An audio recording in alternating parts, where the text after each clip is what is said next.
you are one of the front runners to play Lois Lane Oh, in I the could see upcoming that. reboot of Superman Legacy. So, Viewing that setup, I think it's self-explanatory what Rachel Brosnahan was asked about on The View today. But did you get a proper view of Rachel's face when she's asked about it? That's Rachel's first facial expression when the camera cuts back to her after Sarah Haynes brings it up that she reportedly auditioned to play the Daily Planet reporter. Then there's a moment of wide-eyed panic of how am I going to address this? And then a little bit of cringe because she probably realizes a bad answer could cost her the role. So she starts by making sure that she doesn't confirm that she auditioned. I mean, look, take everything you read on the internet with a grain of salt. And then goes on to confirm she auditioned. It would be extraordinary. I grew up watching Lois Lane, this incredibly talented journalist who is far from a damsel in distress. Yes. And I would jump at the chance if it arose. If she hadn't auditioned or had no interest in auditioning, she wouldn't then gush over the role and how great it would be to play that role. So she's in the mix.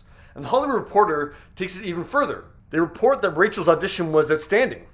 But at 32, she may be in the older range of what James Gunn, the writer-director, is ultimately hoping to achieve. A look at Metropolis heroics via 20-something characters. Now to stroll down Lane's memory lane, Margot Kidder was 30 years old when she played Lois in the 1979 Superman film.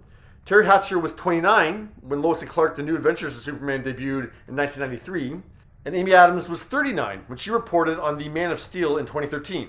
I'm sure Rachel had a great audition, and I was actually thinking that the fast-paced dialogue of the marvelous Mrs. Maisel... Standard room, twin beds. Facing the ocean, not the pool. Away from the elevator. And the ice machine. Near the cigarette machine. And the emergency exit. What floor? 10th floor. Ooh, too high. Room service gets cold. sets Rachel up perfectly to have scenes with J.K. Simmons' You're fired. J. Jonah Jameson from Spider-Man. You're unfired. I need you. Come here.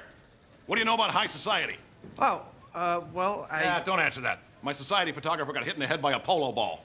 You're all I got. But yeah, Rachel would make a great Lois Lane, no matter how fast her dialogue is. And it's not Rachel's fault that I'm still bitter that the movie won't have Henry Cavill playing Superman. But yeah, what are your thoughts?